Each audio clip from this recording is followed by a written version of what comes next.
Туйгилде улы китапханәчесе Нурия Бәхтәгәрәева кул эшләре белән яшьтән шөгыльләнә. Сәйләннән чәч каптырмалары, көмеш җепләр белән калфаклар, картиналар шигәргә, ыргак белән челтәр бизәкләр бәйләргә ул мәктәп яшендәге кызларны да өйрәтә. Мин инде 4-нче сыйныфларда булганда, безне Нурия апа үзенә чакырды һәм кызлар сезнең шигеп карыйсыз килмиме диде.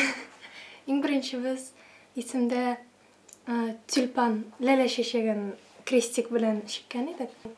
Крестик белән чигүне өйрәнеп беткәчтен без сәйлән белән чигә башладык.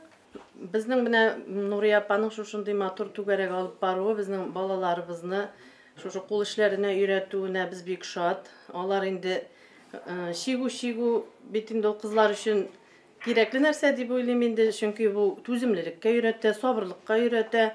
Кыз кешегә бит инде ничә төрле һөнәр белсә дә күп түгел.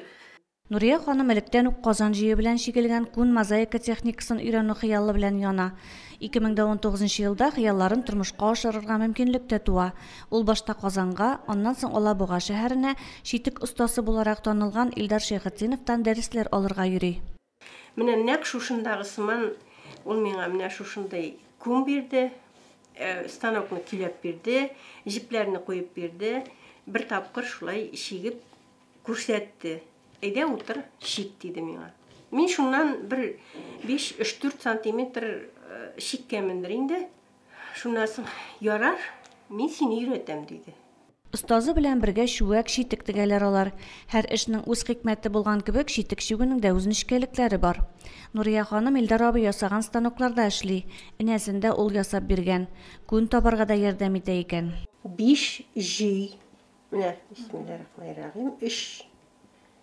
3 тапкыр әйләндереп, энә белән җипне чыгарабыз энәдән и тартып куябыз менә шушылай.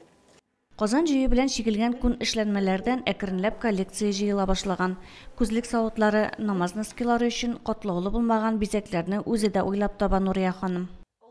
Теләге булган кешеләр булса, бүгенге көндә инде күн мозаикасы белән шөгыльләнгән кешеләр булса, берләшик диясем килә. Бергә тәҗрибә уртаклашып өйрәнер идек. Казан җые белән чигелгән күн мозаикасы татар халкының бренды ул. Кибет киштәләрендә күпләп җитештерелгән товарлар өелеп ятканда, бренд төрендәге кул эшләнмәләренә сорау һәрвакыт булачак. Гөлназ Җәлилова, Динар Нуртдинов, Мөслим телевидениесе.